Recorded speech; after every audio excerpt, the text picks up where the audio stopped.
ചിതൽ നമ്മൾ വളരെ കുറച്ച് മാത്രം ഡിസ്കസ് ചെയ്യുന്ന അല്ലെങ്കിൽ സംസാരിക്കാറുള്ള ഒരു ജീവിയാണ് അല്ലേ. നമ്മൾ ഉറുമ്പിനെ പറ്റി സംസാരിക്കാറുണ്ട്, നമ്മൾ ഈച്ചയെ പറ്റി സംസാരിക്കാറുണ്ട്, നമ്മൾ പഴുതാരെ പറ്റി സംസാരിക്കാറുണ്ട്, പല്ലിയെ പറ്റി സംസാരിക്കാറുണ്ട്. പക്ഷേ ചിതലിനെ പറ്റി വളരെ കുറച്ച് മാത്രമേ നമ്മൾ സംസാരിക്കാറുള്ളൂ. നമസ്കാരം, ഞാൻ doctor Hemanth Aravind, research head Aptech limited Kottayam.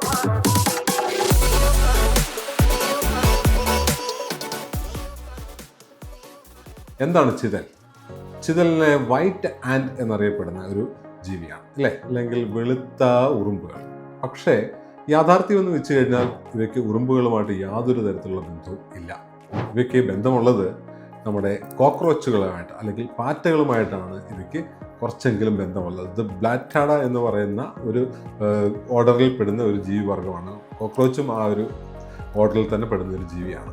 അപ്പം ഇവയ്ക്ക് ഒരു പ്രത്യേകത എന്ന് വെച്ചാൽ, പക്ഷേ ഉറുമ്പുമായിട്ട് ഇവയ്ക്ക് ഒരു ചെറിയ സാമ്യം എന്ന് വെച്ച് കഴിഞ്ഞാൽ അവയുടെ ഒരു ജീവിത രീതിയാണ്. കാരണം ഇവയെ യൂസോഷ്യൽ ആനിമൽസ് അല്ലെങ്കിൽ യൂസോഷ്യൽ ഇൻസെക്ട്സ് എന്നാണ് വിളിക്കുന്നത്. എന്താണ് യൂസോഷ്യൽ എന്ന് വെച്ച് കഴിഞ്ഞാൽ, ഒരു കോളനിയായിട്ട് ഒരു രാജാവ്, ഒരു രാജ്ഞി, കിങ്, ക്യൂൻ, സോൾജേഴ്സ്, വർക്കേഴ്സ് എന്നൊക്കെ പറയുന്ന ഡിഫറെൻറ്റ് കാറ്റഗറിയിലുള്ള ഒരു കോളനിയായിട്ട് ജീവിക്കുന്ന ജീവിവർഗത്തെയാണ് നമ്മൾ യൂസോഷ്യൽ ആനിമൽസ് എന്ന് പറയുന്നത്. ഈ എന്താ പറയുന്ന ടെർമേറ്റുകൾ അല്ലെങ്കിൽ ഈ പറഞ്ഞ ചിതലുകളെ പറ്റി കൂടുതലായിട്ട് പറഞ്ഞു കഴിഞ്ഞാൽ, ചിതലിൻ്റെ പ്രധാനമായിട്ട് റീപ്രൊഡ്യൂഷൻ നടക്കുന്നത് ക്യൂനുകളാണ്. അവിടെ അവയെ മേറ്റ് ചെയ്യാനായിട്ട് കിങ്ങുകളുണ്ട്. പക്ഷേ ഈ കിങ്ങും ക്യൂൻസും മാത്രമാണ് അവിടെ മേറ്റിംഗ് പ്രോസസ്സിൽ ഉൾപ്പെടുന്നത്. ബാക്കിയുള്ള ജീവജാലങ്ങൾ അല്ലെങ്കിൽ ബാക്കിയുള്ള ചിതലുകൾക്ക് മറ്റ് വർക്കുകളൊക്കെയാണ് അസൈൻ ചെയ്തിരിക്കുന്നത്.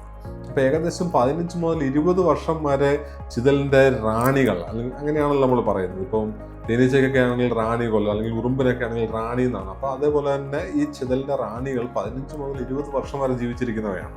ഇനി പ്രധാനമായിട്ടും ഇവ നമ്മളെ എവിടെയാണ് അഫക്റ്റ് ചെയ്യുന്നതെന്ന് ചോദിച്ചാൽ, സ്വാഭാവികമായിട്ടും നമ്മൾ ചിതലിനെ കാണുന്ന എവിടെയാണ്? നമ്മുടെ തടി കൊണ്ടുള്ള ഉരുപ്പടികൾ ഇല്ല, അല്ലെങ്കിൽ തടി കൊണ്ടുള്ള നിർമ്മിതികളിലാണ് കൂടുതലായിട്ട് നമ്മൾ ചിതലിനെ കാണപ്പെട്ടത്. അല്ലെങ്കിൽ ചിലപ്പോൾ നമ്മൾ വളരെ അപൂർവമായിട്ട് ചെങ്കൽ ഭിത്തികളിൽ നമുക്കിതിനെ കാണുവാനായിട്ട് സാധിക്കും അല്ലേ. മഡ് ട്യൂബുകൾ ഇത് സൃഷ്ടിച്ച് പോകുന്നതായിട്ട് നമുക്ക് കാണുവാനായിട്ട് സാധിക്കും. പ്രധാനമായിട്ടും ചിതലുകളുടെ ഭക്ഷണം എന്ന് പറയുന്നത് തടി അല്ലെങ്കിൽ പാഴ്ത്തടികളാണ്. പ്രധാനമായിട്ട് അതിനകത്തുള്ള സെല്ലോസ് എന്ന് പറയുന്ന ആ ഒരു പദാർത്ഥത്തെയാണ് ഈ ചിതലുകൾ ഭക്ഷണമാക്കുന്നത്. പക്ഷേ ഒരു കാര്യം ശ്രദ്ധിക്കേണ്ടത്, ഈ ചിതലുകൾക്ക് നേരിട്ട് അല്ലെങ്കിൽ ഡയറക്റ്റായിട്ട് ഒരിക്കലും ഈ സെല്ലുലോസുകളെ ഭക്ഷണമാക്കുവാനായിട്ട് സാധിക്കത്തില്ല. ഇവയ്ക്ക് അതിന് പുറമേ നിന്നുള്ള ചില സഹായങ്ങൾ ആവശ്യമാണ്. പുറമേ നിന്ന് പറയുമ്പോൾ അവ ഉള്ള ആ ഒരു എക്കോസിസ്റ്റത്തിൽ തന്നെ മറ്റ് ചില സൂക്ഷ്മജീവികളുടെ സഹായം ആവശ്യമാണ്. അത് ബാക്ടീരിയ, ഫംഗസ്, പ്രോട്ടോസോവ തുടങ്ങിയവയൊക്കെയാണ് അതിനവയെ സഹായിക്കുന്നത്. പ്രധാനമായിട്ട് സെല്ലുലോസ് എൻസൈമുകളൊക്കെ പ്രൊഡ്യൂസ് ചെയ്യുന്നതുകൊണ്ട് തന്നെ ഈ സെല്ലുലോസ് എൻസൈംസിനെയൊക്കെ ഇവയിൽ നിന്ന് ഐസൊലേറ്റ് ചെയ്ത് ചില കൊമേഴ്ഷ്യൽ പർപ്പസുകൾക്ക്, R&D പർപ്പസുകൾക്ക് ഉപയോഗിക്കാറുണ്ട്. അപ്പോൾ 3 തരത്തിലുള്ള ചിതലുകളാണ് പ്രധാനമായിട്ടുള്ളത്. ഒന്ന്, മണ്ണിൽ താമസിക്കുന്ന ചിതലുകൾ.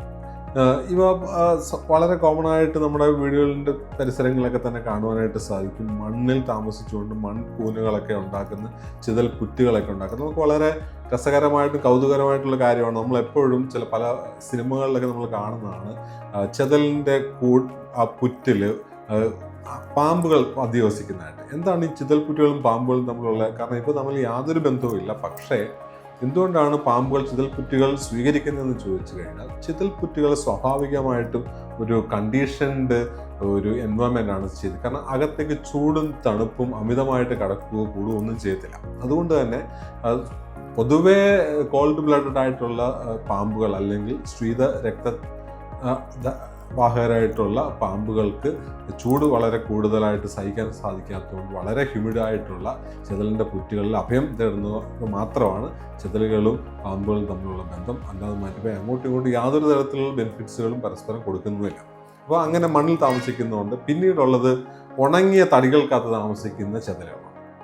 അവ ഉണങ്ങിയ തടികൾക്കകത്താണ്. കാരണം അതുകൊണ്ടാണ് പലപ്പോഴും നമുക്ക് വീടുകളിലൊക്കെ ആദ്യം നമ്മൾ അറിയത്തില്ല ചിതലാകത്തുണ്ടോ ഇല്ലയോ എന്നുള്ളത്. കുറേ വർഷങ്ങൾക്ക് ശേഷമാണ് അത് ചിതൽ ഉള്ളിൽ നിന്ന് തന്നെ ഡെവലപ്പ് ചെയ്ത് പുറത്തേക്ക് വരുന്നത്. പിന്നെ മറ്റൊന്ന് നനഞ്ഞ തടികൾക്കകത്ത് ഉള്ള ചിതലുകളാണ്. അപ്പോൾ ഇങ്ങനെ 3 തരത്തിലുള്ള ചിതലുള്ളപ്പോൾ എന്തുകൊണ്ടാണ് ചിതൽ ഇത്ര സംസാര വിഷയമാകുന്നതെന്ന് ചോദിച്ചു കഴിഞ്ഞാൽ, ലോകവ്യാപകമായിട്ട് ബില്യൺ കണക്കിന് തടികൾ മൂലമുള്ള അല്ലെങ്കിൽ തടികൾ കൊണ്ടുള്ള നിർമ്മിതികൾക്കാണ് ബില്യൺ കണക്കിന് ഡോളറിൻ്റെ നാശനഷ്ടങ്ങളാണ് ഇവ സൃഷ്ടിക്കപ്പെടുന്നത്.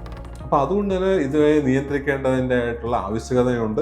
ഇവ സ്വാഭാവികമായിട്ട് പറയുമ്പോൾ ഇവ നമ്മുടെ എക്കോസിസ്റ്റത്തിലുള്ള ഒരു നാച്ചുറൽ എന്താ പറയുക ക്ലീനേഴ്സാണ്. പക്ഷേ നമുക്ക് നമ്മുടെ വീടുകളിൽ അല്ലെങ്കിൽ ഇത്തരത്തിലുള്ള തടി കൊണ്ടുള്ള വസ്തുക്കളിൽ ഇവയുടെ പ്രസൻസ് നമുക്ക് ആവശ്യകതയില്ല. അപ്പോൾ അവയെ നിയന്ത്രിക്കാനായിട്ട് നിലവിൽ ഉപയോഗിച്ചുകൊണ്ടിരിക്കുന്ന ഫിപ്രോണിൽ, സൈപ്രമെത്രിൻ പോലെയുള്ള കെമിക്കലുകളാണ് യൂസ് ചെയ്തുകൊണ്ടിരിക്കുന്നത്.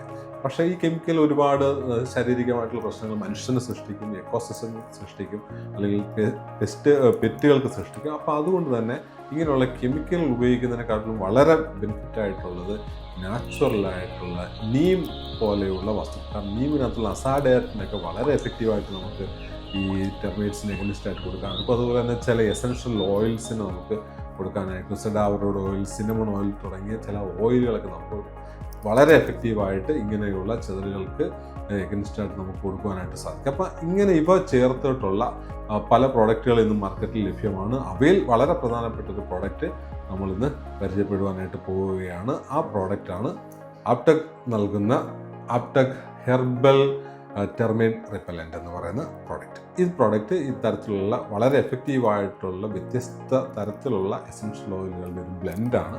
ഈ ബ്ലെൻഡ് വളരെ എഫക്റ്റീവാണ്. സേഫ് ടു ഹ്യൂമൻസ് ആണ്, സേഫ് ടു പെറ്റ്സ് ആണ്, സേഫ് ടു കിഡ്സ് ആണ്, and safe to the environment ആണ്. അപ്പോൾ അതുകൊണ്ട് തന്നെ നമുക്ക് വളരെ ധൈര്യപൂർവ്വം നമ്മുടെ ഉരുപ്പടികളൊക്കെ വളരെ വില കൊടുത്തും നമ്മൾ ആഗ്രഹിച്ചുമൊക്കെ വാങ്ങിക്കുന്ന തടികളിലൊക്കെ പെട്ടെന്ന് ഊറാൻ കയറും, അല്ലെങ്കിൽ ഇത്തരത്തിലുള്ള ചെതൽ കയറിയൊക്കെ നശിച്ചു കഴിഞ്ഞാൽ നമുക്ക് വളരെ ഉണ്ടാകുന്ന ഭീമമായ നഷ്ടവും മാനസിക വിഷമവും ഒക്കെ ഉണ്ട്. അപ്പോൾ ഇവയൊക്കെ നമുക്ക് പ്രതിരോധിക്കാനായിട്ട് നമുക്ക് വീടുകൾക്കകത്ത് ധൈര്യമാണ്. കാരണം ഇങ്ങനെയുള്ള നമുക്ക് വളരെ പ്രധാനപ്പെട്ട തടി ഉരുപ്പടികളൊക്കെ നമ്മുടെ പെരയ്ക്കകത്തായിരിക്കുമല്ലോ ഉപയോഗിക്കുന്നത്. അപ്പോൾ സ്വാഭാവികമായിട്ടും പെരയ്ക്കകത്ത് നമുക്ക് ധൈര്യപൂർവ്വം ഉപയോഗിക്കാൻ പറ്റുന്ന കെമിക്കൽ ഫ്രീ ആയിട്ടുള്ള ഒരു നാച്ചുറൽ ടെർമൈറ്റ് റിപ്പല്ലൻ്റ് ആണ് ആപ്ടെക് അവതരിപ്പിക്കുന്ന ആപ്ടെക് ഹെർബൽ നാച്ചുറൽ റിപ്പല്ലൻ്റ്. അപ്പോൾ എല്ലാവരും ഈ പ്രോഡക്റ്റ് ഉപയോഗിച്ചിട്ട് നിങ്ങളുടെ അഭിപ്രായങ്ങൾ അറിയിക്കുക.